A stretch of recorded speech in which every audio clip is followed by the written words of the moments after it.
Nous sommes une association féministe et LGBT et nous sommes abolitionnistes du système prostitueur depuis 2012, dans lequel nous incluons la pornographie.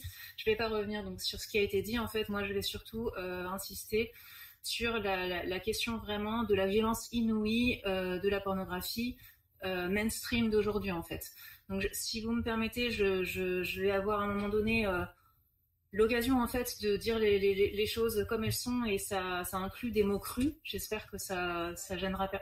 Des mots assez crus, en fait, assez explicites, parce qu'en fait, il s'agit en fait de montrer tout simplement les contenus tels qu'ils sont, les synopsis sur Internet, et du coup, je vais vous dévoiler un petit peu ça, parce que je ne sais pas forcément si vous êtes au fait.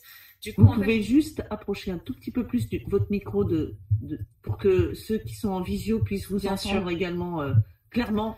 Pas de problème. Merci. Du coup, on est vraiment sur des actes de torture, de violence très inouïs, une recherche de déshumanisation et pas du tout de liberté sexuelle, en fait, comme le prétendent donc les défenseurs de cette industrie, qui vont même jusqu'à produire des films, en fait, qui vont être diffusés par des médias connus, où on va avoir des actrices, des acteurs qui vont dire que c'est formidable, un petit peu comme si le lobby du tabac, en gros, disait que fumer n'est pas mauvais pour la santé, par exemple.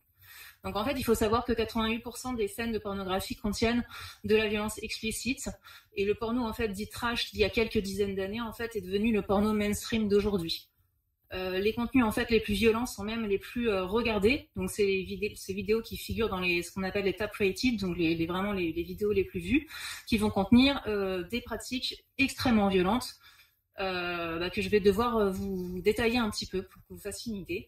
Donc par exemple, ce qui est le plus demandé, ça va être la pratique du gagging, qui va être l'étouffement, en fait, avec le pénis lors d'une fellation, qui peut aller jusqu'au vomissement, en fait, de la femme victime. Quand on parle également de double pénétration, de triple pénétration, il s'agit vraiment, et là encore excusez-moi de la crudité des termes, mais il s'agit vraiment de triple pénétration dans un même orifice. Donc parfois on imagine que c'est pas possible, mais c'est le cas, et c'est vraiment pour nous de la torture et de la barbarie pure et simple. On va avoir des étranglements, on va avoir ce qu'on appelle le bukkake, donc c'est une pratique qui s'est développée, d'ailleurs le procès dont on va parler Céline ensuite est appelé procès du French bukkake, puisque le producteur Pascal Opé s'est fait connaître là-dessus. Il s'agit en fait d'une cinquantaine d'hommes qui vont faire subir des fellations et éjaculer ensuite sur le visage d'une actrice, qui peut même en subir des brûlures. Donc pour vous dire à quel point c'est vraiment grave et violent. Vous allez avoir des femmes enceintes de 8 mois, donc un abus de faiblesse. Vous allez avoir un certain nombre de catégories aussi, en fait, qui vont vraiment... par exemple, le BDSM, vous allez avoir des femmes qui vont hurler de douleur. Donc c'est vraiment pas simulé, en fait. C'est ça qu'il faut bien comprendre, c'est que c'est pas du cinéma et c'est pas de la simulation. Une femme qui pleure, qui parfois saigne, on ne peut pas considérer que c'est fin, si vous voulez, que c'est simulé. Et quiconque, en fait, en serait témoin dans l'espace public ne pourrait pas tolérer ce genre de violence. Et en fait, quand c'est de la pornographie, quelque part, personne ne veut le questionner, en fait. Et c'est ça qui nous semble plus possible. Donc en fait, on est même sur des infractions caractérisées qui vont être du racisme, de la misogynie, de la pédocriminalité, de la lesbophobie, des incitations à la haine raciale. Donc je vais un petit peu vous détailler les catégories qui existent pour que vous puissiez vraiment visualiser quelle est en fait la demande des consommateurs de porno, puisque ces catégories sont vraiment là pour répondre à cette demande. Elles ne sont pas là par hasard, évidemment. Donc vous allez avoir la catégorie fantasme familial.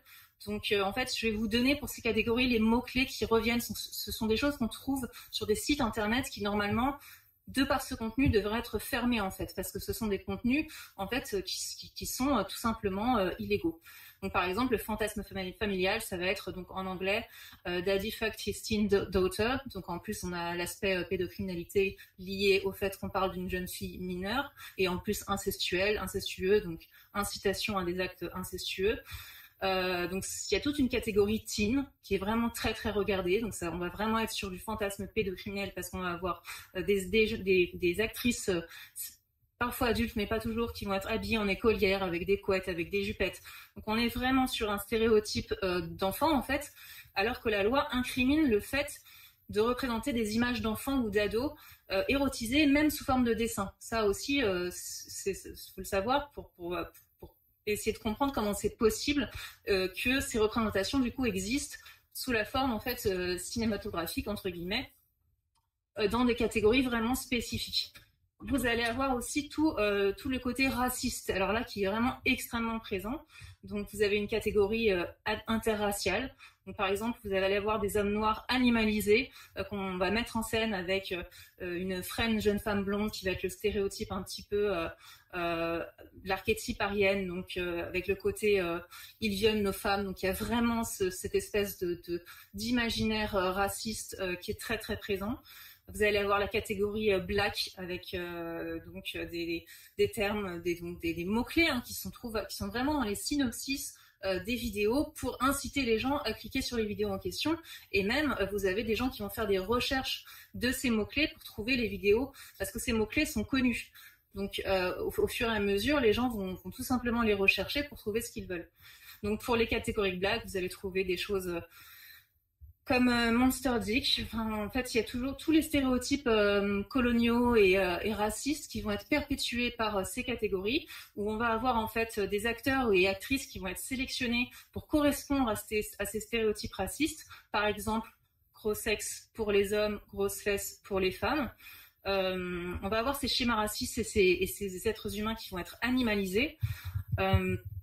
Donc c'est tout simplement aussi enfin, ça rejoint un appel à la haine, tout simplement.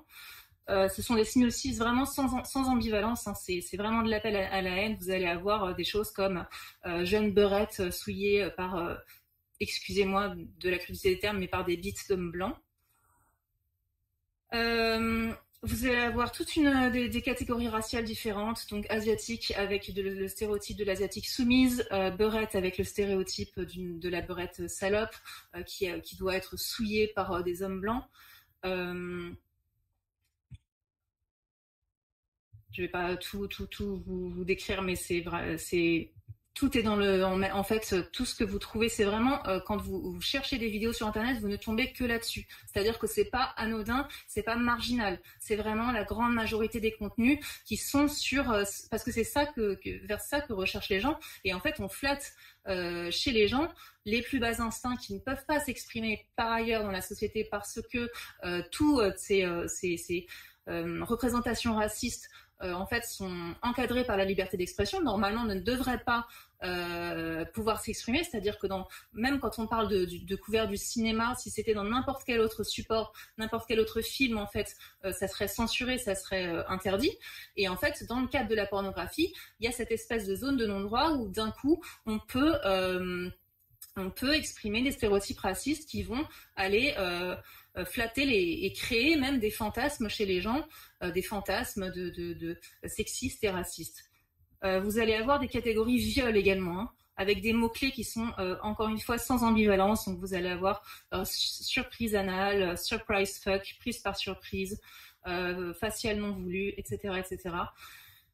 Et là, c'est vraiment aussi des incitations à commettre des crimes. C'est-à-dire que vraiment tout ça, en fait, si vous le passez au crible du code pénal, chaque catégorie correspond à une infraction en fait spécifique qui va être incitation à commettre des crimes, qui va être incitation à la haine raciale, qui va être incitation à l'inceste ou à la pédocriminalité.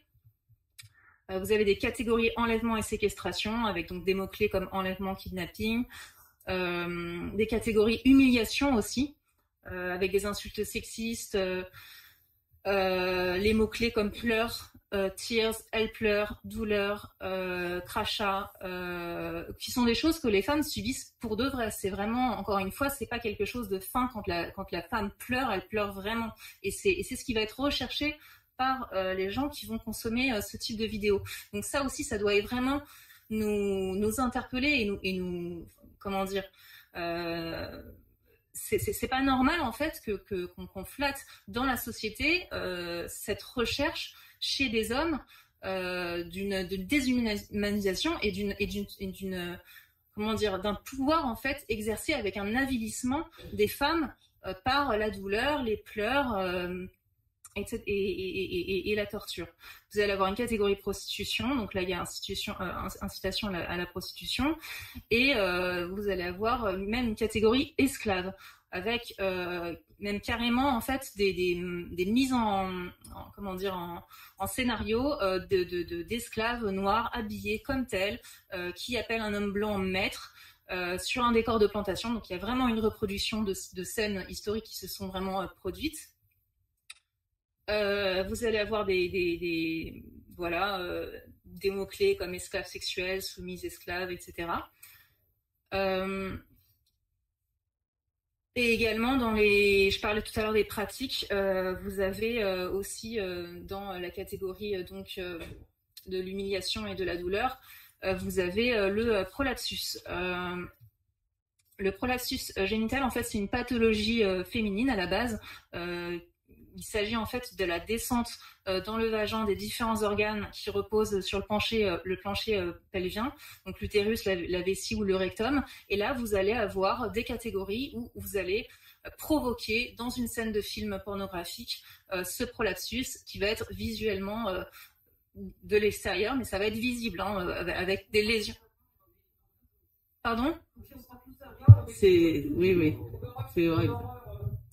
Oui. Avec des lésions anales, du sang, enfin des choses vraiment visibles de l'extérieur, quoi. On n'a pas besoin de faire venir un médecin pour voir ce qui se passe, quoi. Et en fait, tout ça, donc c'est du viol érotisé, c'est de la violence sexuelle érotisée. Et ce qu'il faut savoir aussi, c'est que tout ça, en fait, charrie énormément d'argent. Je sais pas si j'empiète pas sur ce que tu dis, Céline. D'accord.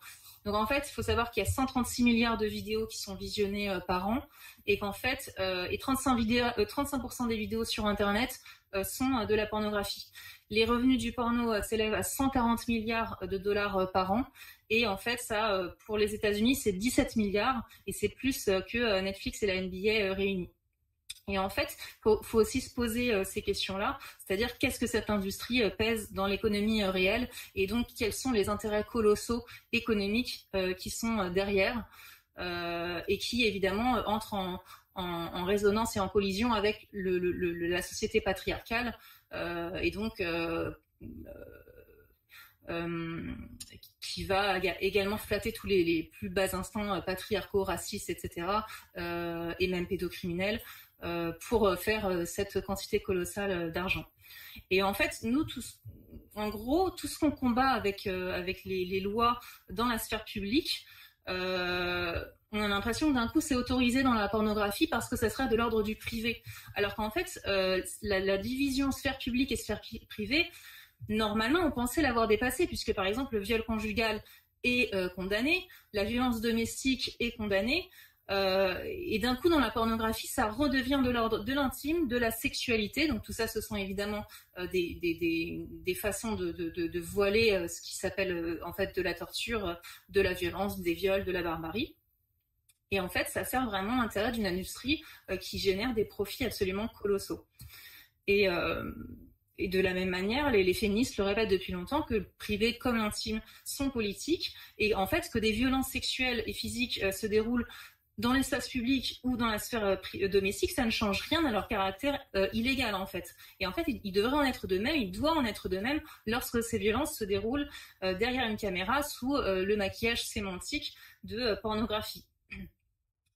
Donc nous, on considère que ça peut pas être considéré comme une offre d'emploi comme une autre, d'imposer des multiples fellations simultanées, d'imposer des strangulations, des étouffements, des lésions anales, des vomissements, etc. Enfin, tout ce que je vous ai décrit juste avant.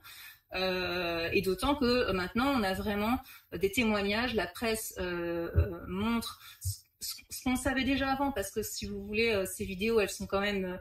alors, tout le monde ne visionne pas de vidéos de porno, mais ce sont tout ça, c'est c'est des vidéos qui sont vues par des millions de personnes, en fait. Donc, quelque part, c'est un peu quelque chose qu'on a sous nos yeux et qu'on ne voit pas. Donc, il faut vraiment maintenant, en fait, pour nous, il est plus possible de fermer les yeux devant ce système criminel qu'est l'industrie pornographique. Et en fait, on pense que pouvoirs publics ne devraient plus tolérer cette zone en fait de non-droit où en fait tout ce qui est inacceptable au dehors devient d'un coup toléré entre les murs de cette industrie.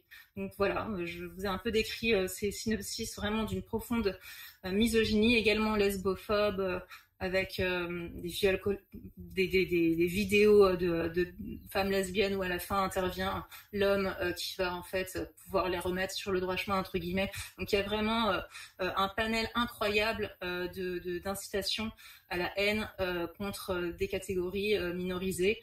Et qui sont vraiment qualifiables pénalement, hein, qui sont des contenus qui sont en fait de fait illégaux, quoi.